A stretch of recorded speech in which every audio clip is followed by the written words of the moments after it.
Military events are becoming a much bigger and bigger market. Basically, each base is given a huge budget every year. That budget is split into the ranks of the officers. Obviously, the highest ranking officers get the most money. Lowest ranking get 20 quid and a can of beer. So you can, with military, there's essentially about 3, maybe 4 agents that own the military circuit. It's very hard to get into that military circuit without having a close relationship with one of those agents. That's mainly because these agents have already gone through all the security checks for everyone. They've already gone through everything.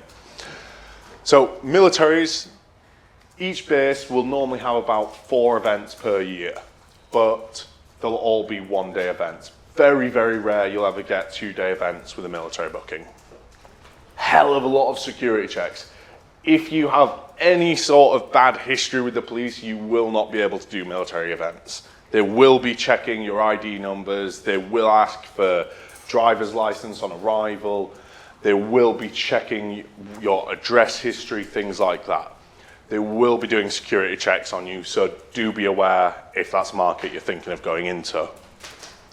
Military, they love bang for the buck. They love a lot for a little.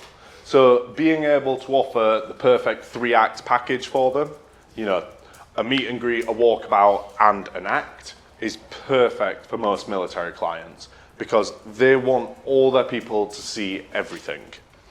So I know Chris is going to speak about 3-act packages later on, so I'm not going to go into that too much, but that sort of package is perfect for your military clients. Military, like I said, these 4 agents, mainly 2, have complete control over this market. Very, very rare will you ever find one going direct. Some of the smaller barracks will go direct, but normally some shady business has gone on for them to go direct anywhere.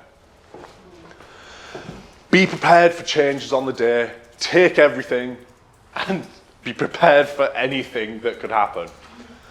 With military clients, you could be booked for 3 very specific shows, turn up on the day, and they do not want those shows whatsoever, and you've got to pull something out of your arse instantly. So you could turn up ready to do a fire show, a stilt walking set, and I don't know, an acrobatic show. Then you turn up, it's single height ceiling, and there is no space whatsoever to do a fire show. And you've got to be able to pull a full other package out of your arse instantly. So be super prepared when you're doing military jobs. Like, have every piece of kit under the sun with you to be able to do lots and lots of other things, because chances are it's not going to be what you're contracted to do. I've worked with both of the main military agents, and yeah, neither of them can get any information out of the clients. They just want to book something. Super helpful, right? Again, walkabout and a show, your 3-act package is perfect for this. Generic promo is fine. Like, your promo doesn't need to be super high quality for military clients a lot of the time. They're not really looking for super, super high end unless you're going to the really top end officers' balls, admiral balls.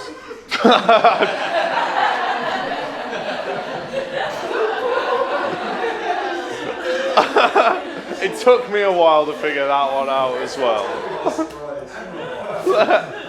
Admiral balls are the big balls. You want those balls.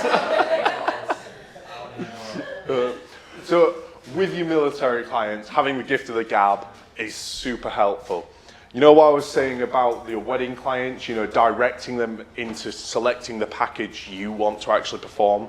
Doing the same thing with military clients is super helpful. You know, being able to direct them into, I actually want to perform these shows, not the shows you booked today, is really helpful. Health and safety has to be super in order when it comes to military things. Even more so, I would say, than a lot of corporates. Your health and safety officer for your military base will be super on it. And I've got a very, very thorough fire risk assessment, and I've had mine gone through over the phone, point by point by point. You have to be ready for that sort of situation to happen. Change to the theme. You bring an extra costume. You may turn up on a military event, say you've been booked for a fire and ice, and then you get to the event and it turns out it's a Hollywood theme. These events do change themes at the drop of a hat, and you may have not been informed of that. So do have a backup plan. Generally, that's my main point with militaries. Have a backup plan all the time. Doesn't have to appease HR. Human resources does not apply when it comes to this. You can do the most ridiculous acts. You can pick on the highest ranking officer, you can make a fool of the highest ranking officer, and you will build a lot of rapport with all the other people there from doing that, because they love seeing the guy taking the piss out of that no one can say a bad word to any other time. Because you're coming from that outside point of view, aren't you? And you can go, this is a ridiculous system, you're an admiral, get on the floor, I'm gonna juggle knives over you. Happens all the time, works perfectly because you're lowering their status in the show. That is also a negative for military events. Similar to weddings, most of your military bases, because they don't actually have an income in a sort of legal sense, they're not actual businesses, that is an issue for most military.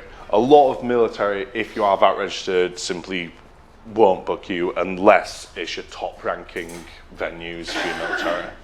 Okay? That's it for military. Oh, Josh, can I add something?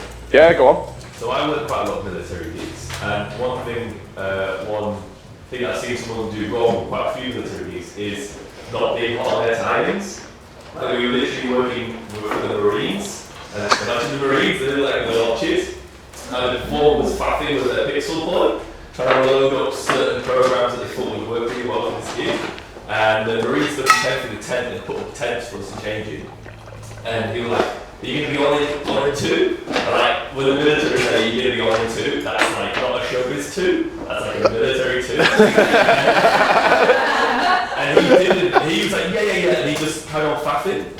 And we all just went out on the set and just did our walkabouts. And the next day we got an email going, we don't want that guy again, he missed his first set, And like, he was the best performer on the gig by far. Like, his fire tricks were amazing, his walkabout once he was doing it was great, but he messed the gig up first he'd done it and he lost it, because it was that difference in world. Like, you can't even imagine how different you are to these people. That's why they want you there. They want that crowd energy, but they also want it when they want it. I mean, they say we're playing show, obviously that's different, but I don't know if you find, but I'm always super hot on timings in military shows. For most of them, yeah. I think also Marines are a different breed. Even than your other military clients, like your Navy, your Army, those sort of people, they can be a bit more relaxed. Your Marines, yeah, you gotta be on it. Like, they will be stringent. It also depends who's your commanding officer. Another thing I didn't mention actually about military is that you can get a whole lot of repeat bookings from military. They will book you year after year after year because the people at the event change, but the event doesn't really change. So you can be booked, and I've done the same military events now for like 4 years in a row because they just know you, they like you, you know the base, you know how things work. It's super easy. And you'll also get passed around from base to base to base, and all the bases will then be like, how was that? What was that?